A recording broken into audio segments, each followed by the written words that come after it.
Hi again, this is Anna Reese. Welcome back to my channel. In today's video, I have a tutorial for this super easy to make card. I really love the stamp sets that I will be showing you. And most importantly, I like how quickly this card can be made. In this project, I used two different stamp sets. One of them is Selfie Love, and the other one is Create a Dot. Create a Dot is a very unique set, and it has 8 stamps. One of them is a large background stamp with circles, and then you get 7 additional smaller stamps with different textures to create a different background on the larger stamp. So this set has many possibilities. And then Selfie Love has 7 stamps with 2 of my favorite sentiments. For the large stamp, I am using the acrylic block J, and for the smaller stamps, I'm using the acrylic block D. I find that if I have smaller stamps, using a smaller acrylic block gives me more control over the impression. I use black licorice ink to stamp the background, and I tilt it just a little bit to give it more interest, and there will be some empty areas on each of the corners of the paper.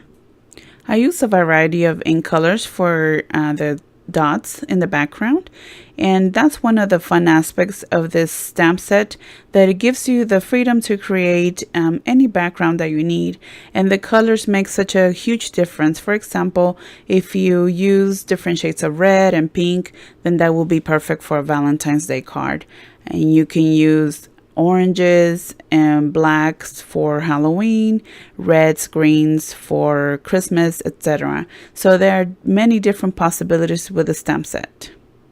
For this particular stamp, which has a solid background, one tip that you can try is to do second and third generation stamping, meaning you ink the stamp once, and then with the same ink without re-inking it, you stamp 2 more times. So that will give you different shades of the same color. I will be heat embossing the sentiment. So here you see me preparing the black licorice cardstock by applying some of the colorless blender pan pastel.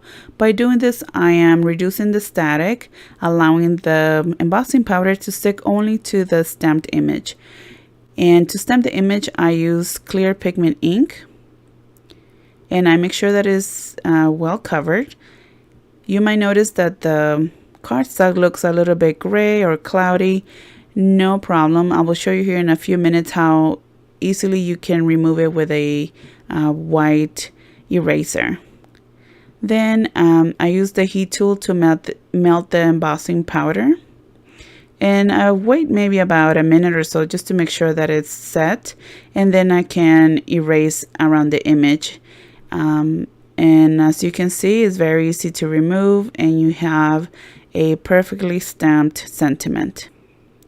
I trimmed the sentiment using my grand shears, and this piece of cardstock is the same size as the width of the black frame that I will use behind the background piece.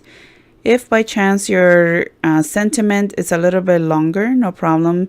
After you adhere it, then just flip the card to the back, and then using your scissors just cut any excess from either side.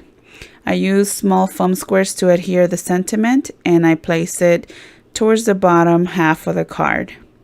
After I do this, I am ready to adhere the entire piece to the card base, and I will use our tape runner to adhere both pieces.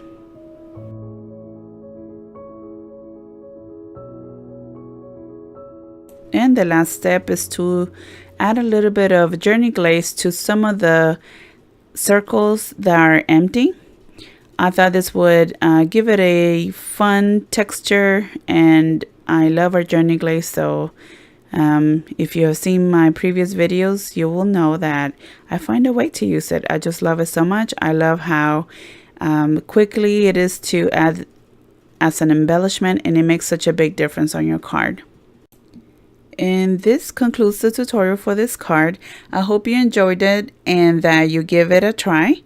And remember that this card can be used for many different occasions. All you need to do is change the sentiment. If you are interested in purchasing any of these items, please visit my page, funstampersjourney.com/AnnaReese. If you have any questions on how to become a Fun Stampers Journey coach, please visit my page and click on Join My Team, or send me a message and I will be more than glad to give you more information. Next time you're on Facebook, visit my page. In it you will find more information on products and events.